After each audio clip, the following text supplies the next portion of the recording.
You're not going to believe your ears. Is Jon Stewart making sense for a change? Well, that's the impression you get when you see most of his leftist colleagues in the media rally against him for exposing their bias and exaggerating against a supposed fascist Donald Trump. But take a look at what he said and you'll realize how every such accusation is just Democrat projection for what we've seen this past 4 years. But this is the cycle we find ourselves in. First law of Trumpodynamics. Every action is met with a very not equal overreaction, thus throwing off our ability to know when is actually getting real. Like last week's pardons. These pardons are sick. They are offensive. They are un-American. This is one of the most egregious, despicable acts in American history. This is textbook authoritarian takeover 101. I knew I should have taken that class. And not majored in submissive liberal crying 101. Oh, do what you will, Trumpiski.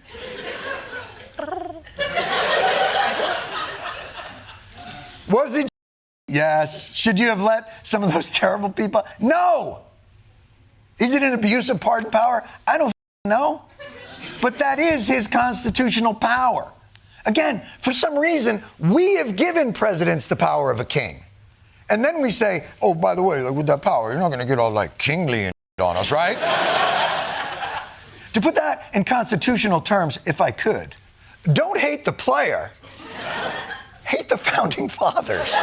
He ruined it with that last part, but I still want you to zoom out into the big picture perspective and ask what has really happened this past 3 weeks to warrant that leftist smear. Presidential pardons and executive orders, both of which are way within the legal framework that every president has. Not to mention, if these media pundits will really pretend to be paranoid about pardons, why no word of the 7 preemptive pardons that America saw from the former President Joe Biden right in the last few hours of his presidency to save his own family? Now, remember, while you may not like the pardons for J6 that the executive orders call national reconciliation, they do lie in a completely different universe to the blanket clean slate given to Joe Biden's son and extended family, because the people that received it have already been tried, convicted, and served several years in prison. If you think the latter is wrong and an example of executive overreach, the former definitely is. And I have no problem being consistent on whichever standard that you like, as long as you hold it across the board. Now, here's another rallying cry we've seen in the media with this past few weeks about the executive order to end birthright citizenship, but it's just as hollow as you'd think. I don't know if you've met Donald Trump. He pushes. President Trump deploying executive action to end birthright citizenship. This unconstitutional, un-American attack. Shredding our Constitution. Wants to be a strongman authoritarian. Birthright citizenship was very specifically tailored to send a message to people that America was a place, an idea. It wasn't for one race. It wasn't for one gender. Citizenship in America was based on where you were, not who you were.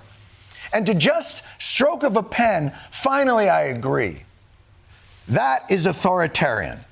We do begin tonight with the federal judge blocking President Trump's executive order that would end birthright citizenship. And we're back. See how easy that was? It was a dictatorship, and then the judge went, And you know what I think? This tussle over birthright citizenship is going to end in a stalemate, because a supposed fascist dictator like Trump still needs a vast majority in the House and Senate to be able to override the 14th Amendment. So what does Trump do instead? He files an appeal with the court and waits for a response, as all dictators do, I guess. The problem with empty rhetoric like this is that while it may be politically convenient in the short term, no one believes them when they cry wolf like this, and that's the real political blind spot to real fascism that this country has developed thanks to the modern left and the Democrat Party. I mean, we just went through an election cycle where almost every major left-leaning news outlet used the word dictator as a smear rather than a description. And of course, we all remember when MSNBC acted like a parody of itself, literally showing reruns of the 1930s Germany alongside Donald Trump's rally at Madison Square Garden. And you know what? While Jon Stewart's may just be opportunism to stir some controversy and ratings, it hurts the Democrats a lot more when one of them breaks away from the establishment narrative or just refuses to follow them along the slippery slope into political insanity. Birthright citizenship is back! No, obviously we'll appeal it. Damn you, constitutionally enshrined judicial review of executive action and its relief through the appellate process. Look, we are facing a deluge of these executive actions, and certainly we must be prepared for those most vulnerable to the consequences of these actions. But the "this is all fascist" argument has become almost a reflex for the left. Donald Trump promised to be a dictator on day one, and he's carried that forward through the entire week. 5 days into this administration, the abuse is already rampant. Throughout the rest of the week, shredding the Constitution as he went. On a fascism scale of 1 to 10, with 10 being peak fascism, how would you rate Trump's first week?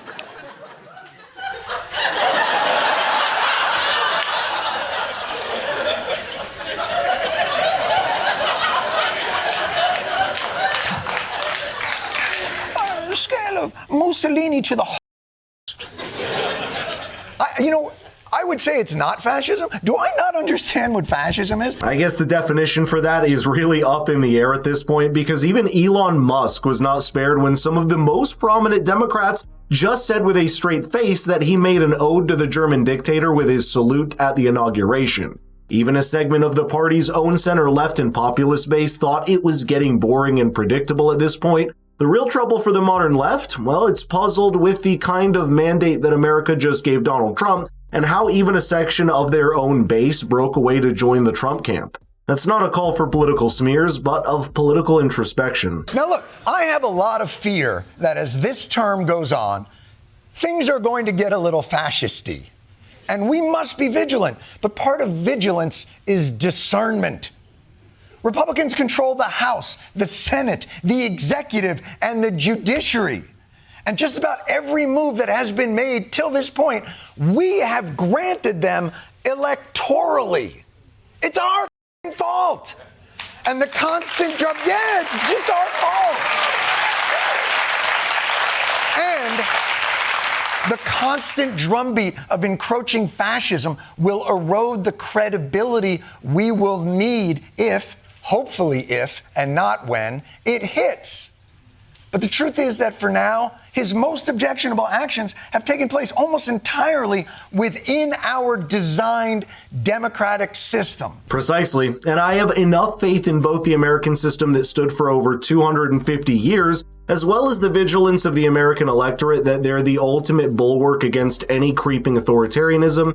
So far, that hasn't happened. You may not like the pardons or executive orders, but there's no political opponents in jail as much as Trump may have called to lock her up about Hillary Clinton, and there's no morphing of the laws around him, which are two of the most telltale signs of fascism. And if the modern Democratic Party really wants to play the traditional leftist role as a check on government overreach, it has to start by being able to make out one from the other. But let me know in the comments if you think that's going to happen, and share this with people that have an important voice to add to this conversation. Until that happens, I think we'll keep seeing Democrats erode their own trust with the average working class American, as we've seen play out in the election.